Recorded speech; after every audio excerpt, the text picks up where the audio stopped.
So hello my friends, this is going to be a very different video because this is going to be in English.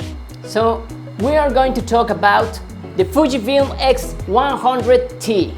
This is the third generation of the Fujifilm X100 series, and I think it may be the most underrated Fujifilm X100. First, we're going to talk about the body. So let's begin. We have a full metal body. I think it's magnesium.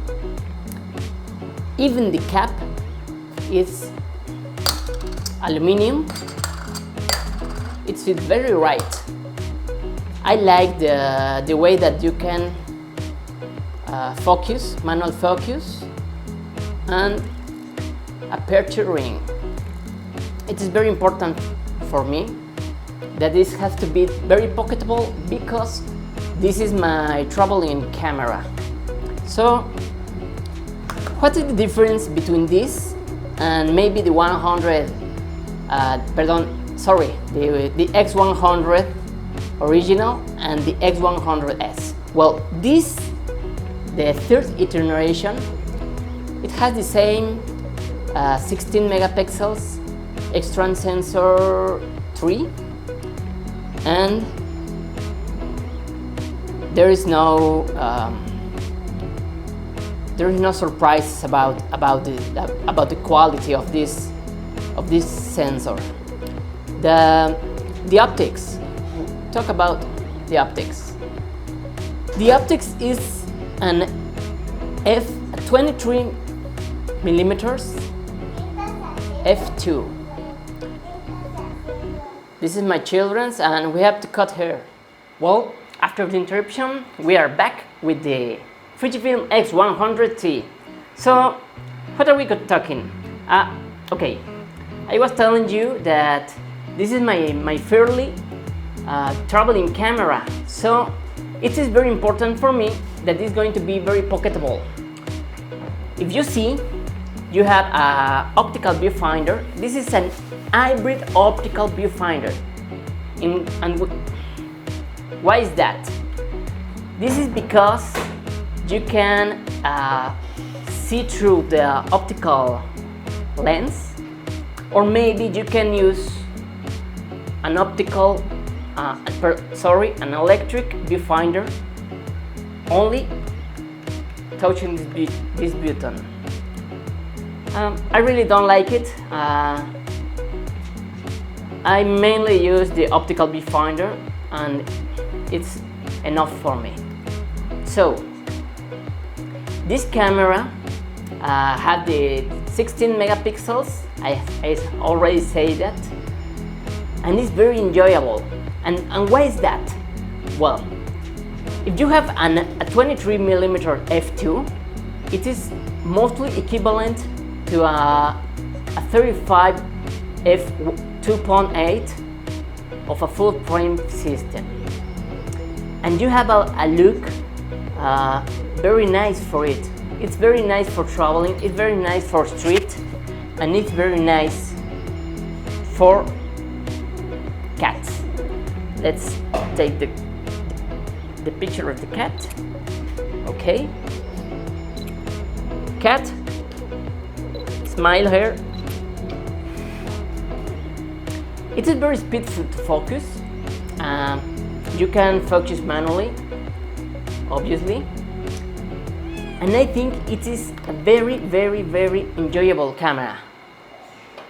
Now, maybe a lot of Fujifilm guys think that you can buy if you have the X10, the XT10, or maybe the XT20, or maybe the XT30 that I have recording in this right time. Maybe you're wondering what happens if you buy the 27 millimeters f2.8. And I have to tell you that the 27 millimeters f2.8 is very enjoyable too, but it's not the same of the 23 millimeters f2. And This is because if you have 23 millimeters, it gives you a more wide view, and it's maybe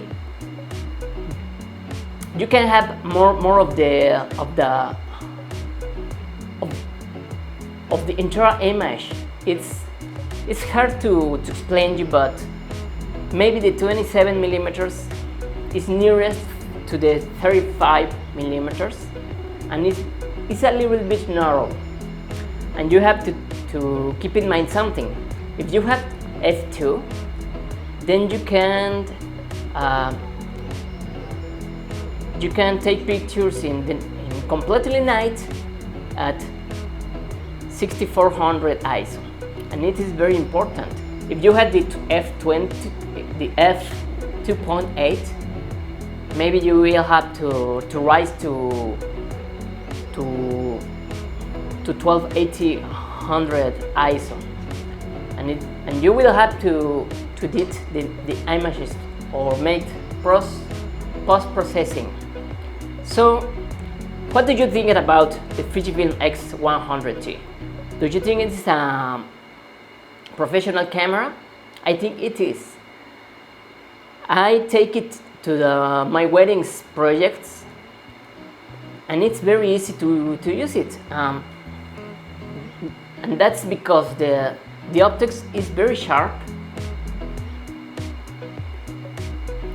and at f2 you will have very nice bokeh pictures. In the top of the camera, as any Fujifilm cameras, you have the exposure compensation and the shutter speed. Something that you have in this camera and didn't have in the X100S is that you have here an electronic shooter, and this is very important because if you want to shoot at plenty of the day at f2, you will need a lot of times the electronic shooter to get 1 to 2400 or 1 to 4000, I don't know. Sorry because of my English, I haven't practiced a lot, but I think that you understand me. So see you in the next Fujiendo. Thank you very much, and thank you again. Y ahora en español.